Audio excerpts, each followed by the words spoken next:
బోధన్ 13వ వార్డులో కాంగ్రెస్ విజయ శంఖారావం. 13వ వార్డు అభివృద్ధి లక్ష్యంగా కాంగ్రెస్ పార్టీ అభ్యర్థి లంక రవిగారు నిర్వహిస్తున్న ఎన్నికల ప్రచారం హోరెత్తుతోంది. వార్డులోని ప్రతి గల్లీలో, ప్రతి ఇంటి దగ్గర ప్రజలు ఆయనకు బ్రహ్మరథం పడుతున్నారు. ప్రచార విశేషాలు: జనంలో లంక రవి కాలనీల్లో ఇంటింటికి తిరుగుతూ ప్రజల సమస్యలను స్వయంగా అడిగి తెలుసుకుంటున్నారు. సమస్య ఏదైనా పరిష్కారం లంక రవి ద్వారానే సాధ్యమని ప్రజల్లో భరోసా నింపుతున్నారు.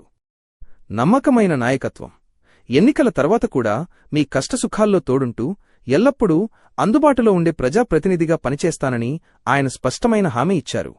ముంచెత్తిన జనవాహిని: ఈ ప్రచార కార్యక్రమంలో కాంగ్రెస్ కార్యకర్తలు మరియు కాలనీ వాసులు భారీ సంఖ్యలో పాల్గొని 13వ వార్డులో కాంగ్రెస్ గెలుపును ఇప్పటికే ఖరారు చేశారు. అభివృద్ధి పక్షాన నిలబడదాం. మన వార్డును తీర్చిదిద్దుకుందాం. 13వ వార్డు అభివృద్ధి కోసం చేయి గుర్తుకే మీ అమూల్యమైన ఓటు వేసి లంక రవి గారిని అత్యధిక మెజారిటీతో గెలిపించండి. ఈరోజు కాంగ్రెస్ మున్సిపల్ కౌన్సిలర్ ఎలక్షన్స్ నిమిత్తం కాంగ్రెస్ అభ్యర్థిగా నేను లంకా వెంకట్ రవి చెక్కి క్యాంప్ నందు 13వ వార్డు చెక్కి క్యాంప్లో ప్రతి ఒక్క గృహాన్ని సందర్శించడం జరిగింది.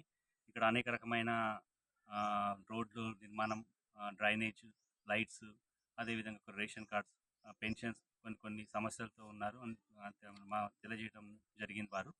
వారిగా అందరికీ కూడా ఆ సమస్యలన్నీ కూడా పరిష్కరిస్తారని, దాంతోపాటు వారికి ఏదైతే అవసరం ఉందో ప్రతి ఒక్క అవసరం కూడా మా యొక్క కాంగ్రెస్ గవర్నమెంట్ తరఫు నుంచి మేము తీరుస్తామని సెలవు తీసుకుంటున్నాను. ప్రతి ఒక్కరికి చాలా థ్యాంక్స్.